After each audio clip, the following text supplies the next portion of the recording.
Hey, how's it going, y'all? Ori Richards here. I had to remake this video because the first one kind of got messed up. I'm not even sure if I'll be able to finish this one, but I want to talk to people on my subscription.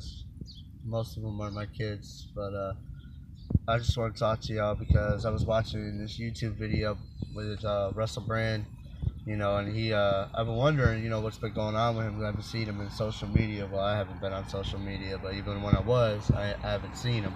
I haven't seen him in any movies either. So I was wondering what was going on, and apparently he's going through rehabilitation. He had an addiction that he had to get over and he had to overcome.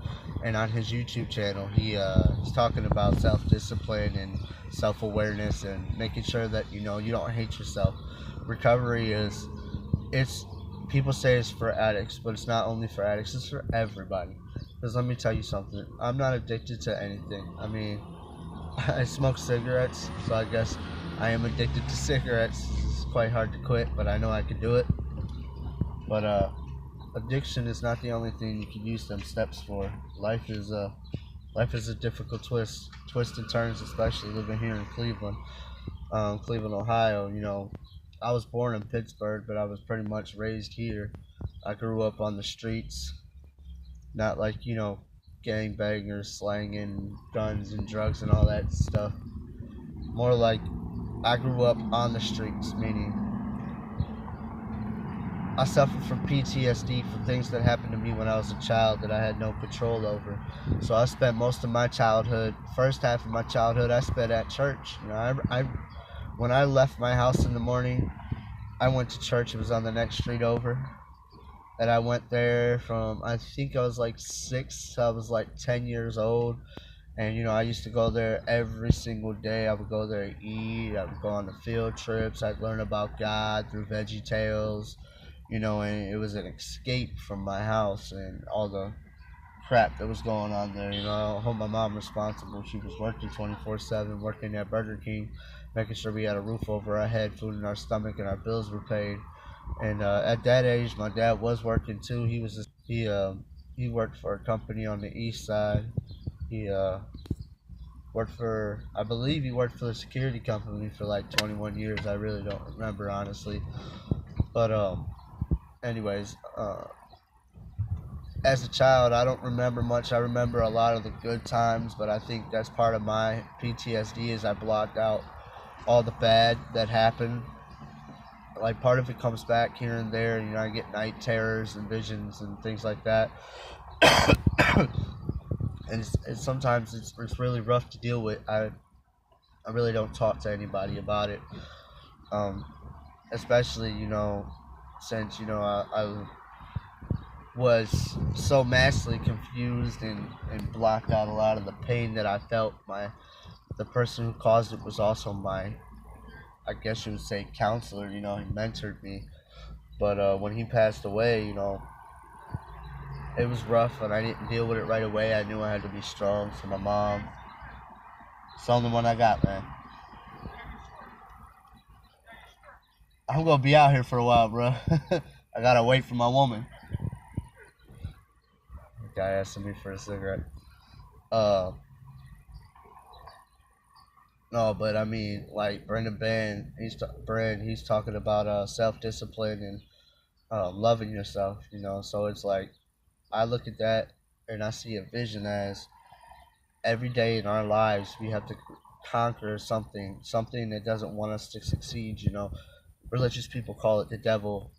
Uh, Addicts will call it, the crime of the willpower to do it or not to do it. And what I say it is this 12-step program that they teach you in AA and NA, it helps with your everyday life too because you got to teach yourself self-discipline. There's certain things in life that you got to remember. You have to be the bigger person about it because a lot of these people, in life, especially with the younger generations, is they just think, oh, well, I'm going to react on it and then I'll react to what happens afterwards. When you can save yourself a lot of trouble by just teaching yourself self discipline and understanding and common sense to know, all right, for example,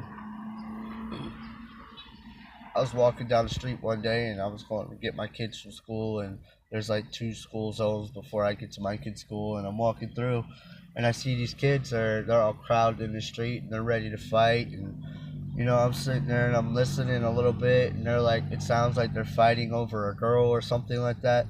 And they go to post up, and I look at them, and I just, out of nowhere, I just screamed. I'm like, hey, are you stupid? Like, I don't know if this is maybe the kid in me or coming out or something. I don't know if it was irresponsible of me. Maybe I shouldn't have talked to him that way. But I looked at him and I told him, I said, are you stupid? Do you really think that it's worth it? If you put your hands on that kid and that kid puts his hands on you, both of you are going to jail. And it's a felony. Your life is over before it even starts. Like, it doesn't make any sense to me. These kids are out here, they're fighting over the stupidest things. Little kids getting shot over drugs and people not getting along. Like, it doesn't make any sense to me. And part of that might be because I was kept out of that lifestyle somewhat.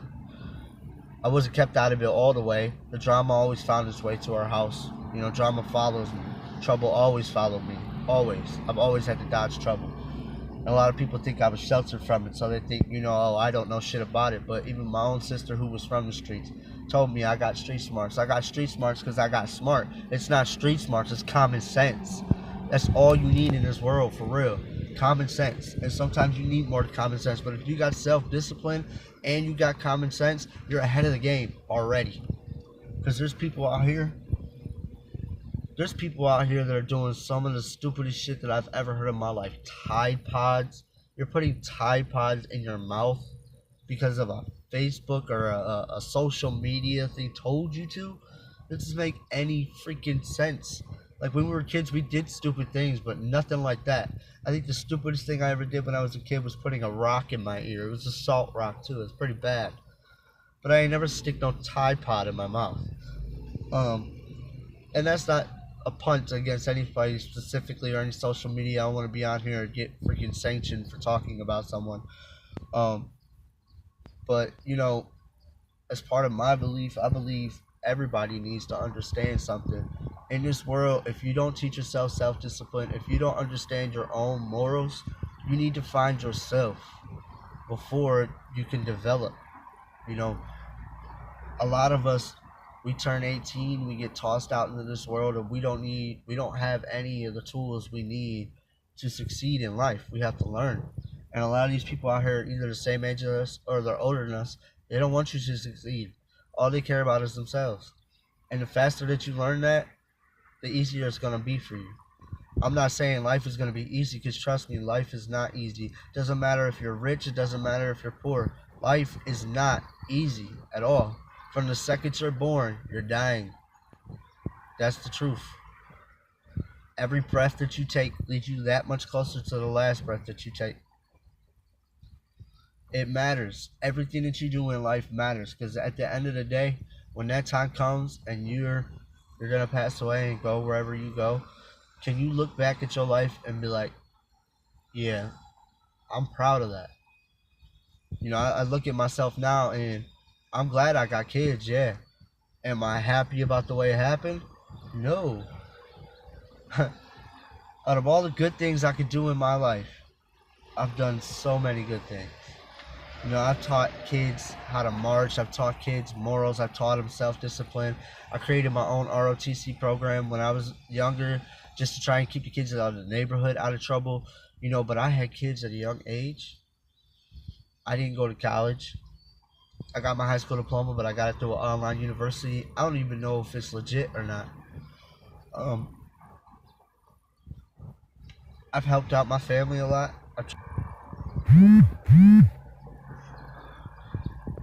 There's been times where I've gone through dark moments, and there's been times where I don't even notice what I'm doing is actually helping somebody. But if I look back and I reflect now, like, I saved some kid's life when I was like 14 years old. And it was like, I think maybe last year or maybe a little bit longer, I'm not really sure. The kid sent me a Facebook message and he thanked me after all these years. He's like, I thank you for you being there that day and pulling me out of that water, because I might not be here today if it wasn't for you. And I never thought that, like, the only thing that went through my mind is I rode in the ambulance with him to the hospital, and I was thinking to myself, I'm like, oh my God, are we going to be in trouble because we were skipping school when this happened? And nothing like that happened. Like, you know, he got to the hospital, he was okay. He didn't stop breathing. He struggled a little bit, got him out the water. He got into the ambulance just fine. He got to the hospital. He was okay. I left before meeting his parents, but I mean, I went on like a regular day. You know, I'm no hero. I'm far from a hero. You know, he told me I was his hero, but you know, as far as I see it, I was just doing what I was taught to do. You know, one of the things my dad taught me, other than self-discipline, self-defense, was how to save somebody. He was in the Coast Guard, you know, so he showed me that if someone's drowning, how to save their life, and in that sense, that helped me, you know. And to this day, some of the things he teaches me, it really helped me. And some of the things that he did teach me, I've been going back and forth on, like, was it okay, or does it need to be updated? Are there things that I need to know? Like, now I'm in the security field. This is my first time in a legit security field, so I'm learning the policies, agreements, and things what I can and can't do. But I'm getting way off subject. Sorry. Um, but I like what Brandon Brand is saying, because I've always liked the dude. Like, for some reason, other than the fact that he's funny, he's from England, and he's got this really unique look. There's something about him that drew me to him. It's like, bro, you have a message. And that's how I feel. I feel like he's got a message, and people need to hear his message, because everybody just kind of threw him off. Like, you know, he was just some regular actor schmo who's out here trying to make money. But in fact, you know, he was going through something himself, and he wasn't talking to anybody. He wasn't dealing with his emotions. And now that he is, he's sharing his experience with other people so that they can learn from him. And it's kind of what I want to do, but I want to reflect off of what he's saying, because he says, you know, you got to teach yourself self-discipline to overcome the attributes in your life and the hard morals that you have to teach yourself, so that you can become that better man that you plan to set out to be. Or in this case, just a better person in general. And let me tell you, I'm going to get back to you with a part 2. Thank you, and if you like, subscribe and like. Bye.